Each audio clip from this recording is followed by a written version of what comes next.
సాధారణంగా వేదికపైకి ఆహ్వానిస్తున్నాం.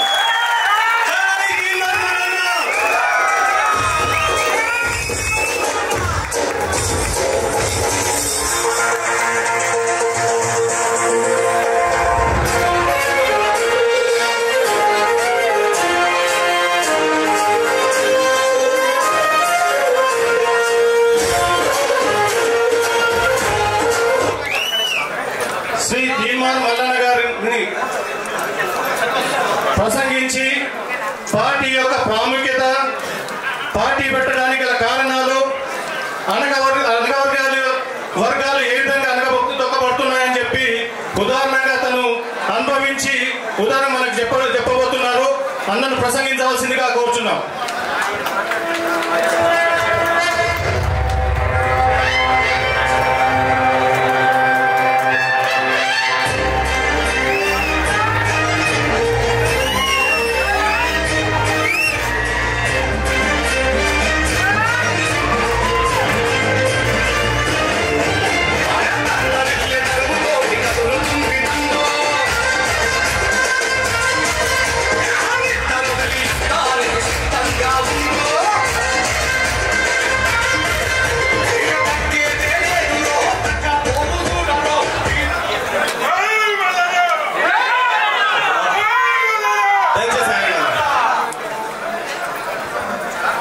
చాలా మంది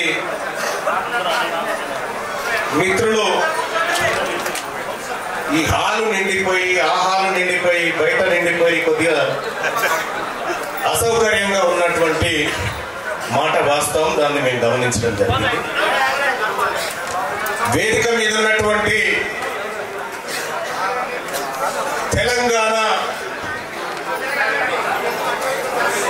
బీసీ వర్గాల ఆలోచన, బీసీ ప్రజల మేధస్సు తరతరాలుగా ఈ జాతుల కోసం తమ శ్రమను ఇక్కడ జరిగితేనే ఈ సిగ్నల్ వస్తుంది, ఎక్కడ జరగాలి. తమ మేధస్సును ఈ జాతి కోసం, ఈ జాతి ప్రజల కోసం దారపోసి ఏ రోజైనా ఈ జాతులను అధికారం వైపు, ఆర్థికం వైపు, ఆత్మ గౌరవం వైపు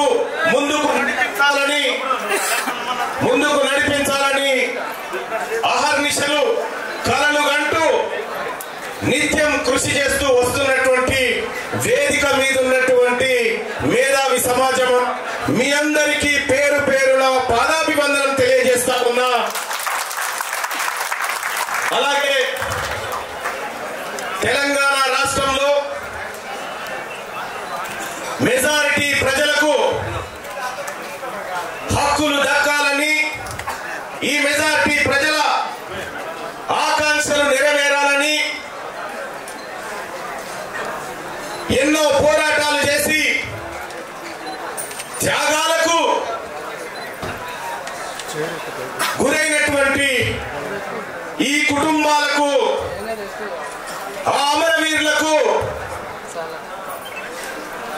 నేను సోదరుడిగా వినమ్రంగా మీ అందరి ముందు నిలబడి నమస్కరిస్తా ఉన్నా. అలాగే ఇక్కడికి విచ్చేసినటువంటి మా తండ్రి గారైనటువంటి మా నాన్నగారి పాదాలకు కూడా నమస్కారం తెలియజేస్తా ఉన్నా. ఇవాళ సెప్టెంబర్ 17, 1948లో భారత్ లో ఎందుకు ఇది డిస్టర్బెన్స్?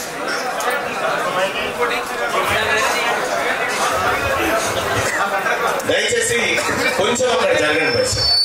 1948 సెప్టెంబర్ 17న ఈ హైదరాబాద్ సంస్థానం భారతదేశంలో కలిసినటువంటి సందర్భం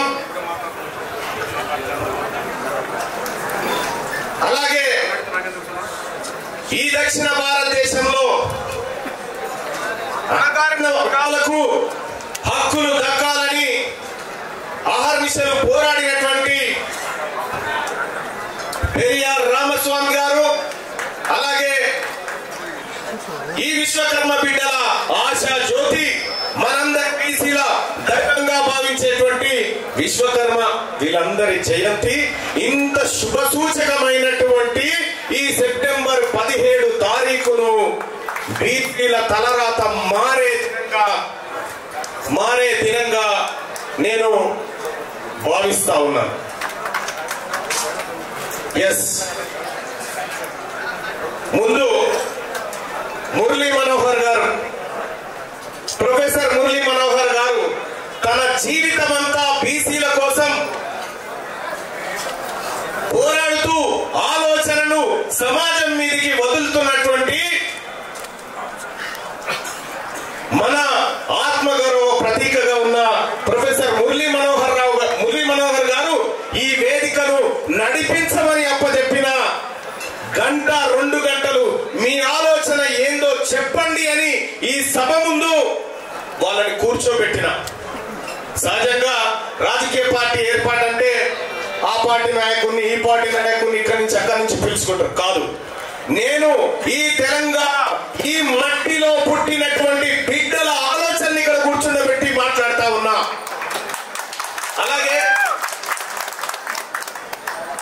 అలాగే వాళ్ళందరి అభిప్రాయాలను కూడా నేను అనుక్షణం విన్న సందర్భంలో ముక్త కంఠంతో ఈ రాష్ట్రంలో బీసీలకు రాజకీయ పార్టీ అవసరం ఉంది అనేటువంటి సూచన నాకు వినబడ్డది మేధావి లోకం నుంచి.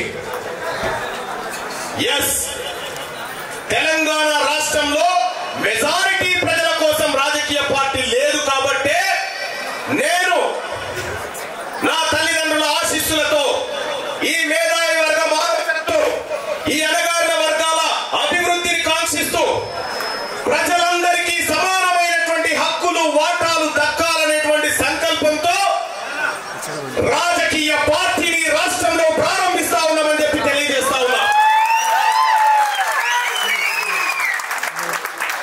చాలా మంది గతంలో చాలా మంది నాయకులు మాట్లాడారు, పార్టీ పెట్టుడంటే పాండబ్బనా, ఇటువంటి అన్ని డైలాగులు ఎందుకు చెప్పిర్రో మాకు తెలుసు. ఎందుకంటే ఈ వర్గాల నుంచి ఆలోచన కూడా పుట్టొద్దు అనేటువంటి కుట్రలో భాగమే తప్ప ఇంకోటి కాదు. ఇవాళ నేను గర్వంగా చెప్తా ఉన్నా, ఈ తెలంగాణ సమాజంలో ఉన్నటువంటి మెజార్టీ ప్రజలారా, మనము గాంధీ భవన్ మెట్లకాన్నో, బీజేపీ ఆఫీస్ మెట్లకాన్నో, బీఆర్ఎస్ పార్టీ గేట్ కాన్నో నిలబడి బీఫామ్లు అడుక్కునేటువంటి రోజు ఈ రోజు నుంచి కథం కాబోతా ఉందని చెప్పి తెలియజేస్తా ఉన్నా.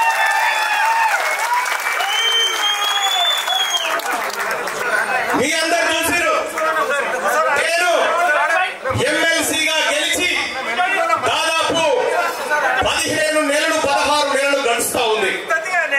ఈ 16-17 నెలల్లో నేను ఈ మేధావి వర్గం ముందు చెప్తా ఉన్నా, ఇక్కడ ఉన్నటువంటి ప్రజల ముందు చెప్తా ఉన్నా, నా పరిపాలన పైన, నా పదవి పైన ప్రజా రెఫరెండాన్ని కోరుతా అని చెప్పి తెలియజేస్తూ, మేధావులారా, నేను చేసినటువంటి పని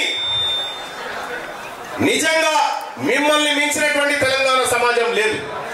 మీరు చెప్పండి, తీన్మార్ మల్లన్న నువ్వు ఎమ్మెల్సీగా గెలిచిన దగ్గర నుంచి నువ్వు పని సరిగా చేయలేదు అనేటువంటి మీ సమాధానం చెప్పండి. ఇప్పుడు రాజీనామా చేయడానికి సిద్ధంగా ఉన్నా. అలాగే తీన్మార్ మల్లన్న నువ్వు చట్టసభలో ఉండి మా కోసం, మా వర్గాల కోసం, మా ఆలోచన కోసం నువ్వు పోరాడుతున్నావు కాబట్టి ఎమ్మెల్సీగా కొనసాగమని అదన్నా చెప్పండి. ఈ రెండు మీ కాళ్ళ దగ్గర పెడుతున్న నిర్ణయం మీదే. రెండో విషయం, మీరు చూసిరు, తీన్మార్ మల్లన్న మండలిలో మాట్లాడుతూ ఉంటే, ఈ వర్గాలకు జరిగినటువంటి అన్యాయం గురించి నేను మాట్లాడుతూ ఉంటే, కుక్కిన పేరు లెక్క ఎంత పెద్ద దండు నా చుట్టూ వాళ్ళు ఉన్నా నేను బెదరకుండా అదరకుండా ఈ వర్గాలకు జరిగిన అన్యాయాన్ని ప్రతి లెక్కతో సహా ఈ ప్రపంచం ముందు పెట్టినా.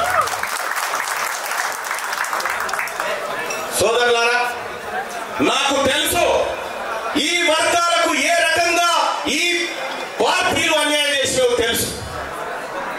నేను చాలా మంది తీర్మానం వాటి తెరుగుబోకు, ఈ బీసీల ముచ్చట ఎత్తకు, నీకు ఏది కావాలంటే అది చేస్తాం అనేటువంటి లెక్కలు కూడా నా దగ్గరకు వస్తే నేను ఎడమ కాలితో లెక్కలను తన్ని ఏ బిడ్డలైతే తమ కారును అసెంబ్లీలో మోపలేదో మా వర్గాల నుంచి ఆ బిడ్డలను నాతో పాటు తోలుకొస్తా అని చెప్పి శపథం చేసి వచ్చిన నేను.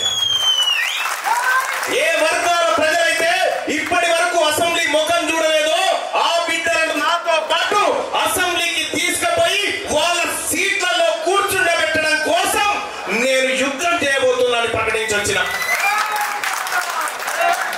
ప్రజలారా, వీళ్లకు ఉన్నంత అవగాహన నేను మళ్ళీ చెప్పడం దుర్మార్గం అవుతుంది. వీళ్ళు చెప్పింది ప్రతిదీ నోటెడ్ సార్. మీ సలహాలు, మీ ప్రశ్నలు, మీ హెచ్చరికలన్నీ నోటెడ్. కాబట్టి తెలంగాణ రాష్ట్రంలో సరే రాజకీయ ప్రసంగాలు ఉంటే తర్వాత చేసుకుందాం, కానీ ఇంత శుభ దినమైనటువంటి ఈ రోజున రాజకీయ పార్టీ ఆవిర్భవించబోతా ఉంది. ఈ శుభ సందర్భాన ఆ పార్టీకి సంబంధించినటువంటి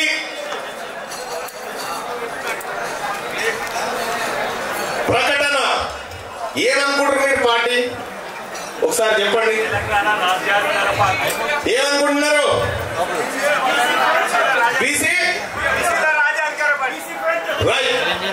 ప్రజలారా, తెలంగాణ రాష్ట్రంలో ఈ ప్రజలకు ప్రాతినిధ్యం వహిస్తూ ఈ ప్రజలను రాజ్యాధికారం వైపు తీసుకుపోవడానికి తెలంగాణ రాష్ట్రంలో ఆవిర్భవిస్తున్న పార్టీ తెలంగాణ రాజ్యాధికార పార్టీ అని చెప్పి తెలియజేస్తాం.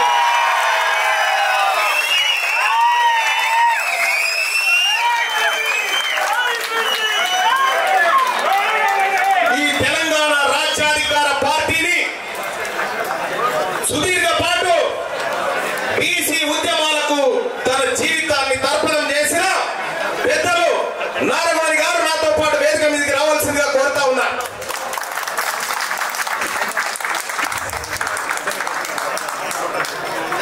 నారవాణి గారు ఇప్పుడు పార్టీ జెండాను తను ఆదేశించి ఆవిష్కరిస్తాడు.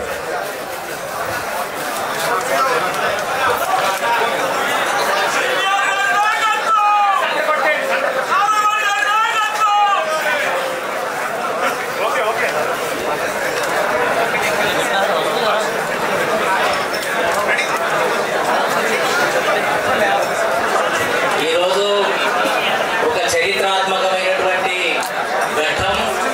తెలంగాణ రాష్ట్రంలో బడుగు బలహీన వర్గాలకు, ముఖ్యంగా బహుజన వర్గాలకే ఒక ఆశాకిరణంగా, ఆశా జ్యోతిగా ఎంతో కాలం నుంచి ఒక బలమైనటువంటి నాయకత్వం, ఒక బలమైనటువంటి మేధావి వర్గం, బీసీలలో ఉన్నటువంటి బలమైనటువంటి నాయకత్వం సర్వం కొట్టి ఈ రాష్ట్రంలో ఉన్నటువంటి రాజ్యాధికారాన్ని చేదెక్కించుకునే ఘట్టం ఈ రోజు నుంచే ప్రారంభమైంది. దానికి సంబంధించినటువంటి జెండాను ఆవిష్కరించడానికి మరి అందరూ సిద్ధం కావాలని చెప్పి తెలియజేస్తూ జెండాను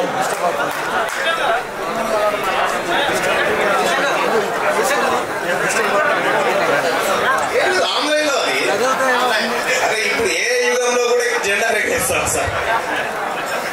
ఏమైంది? పార్టీ జెండా ఆవిష్కరణ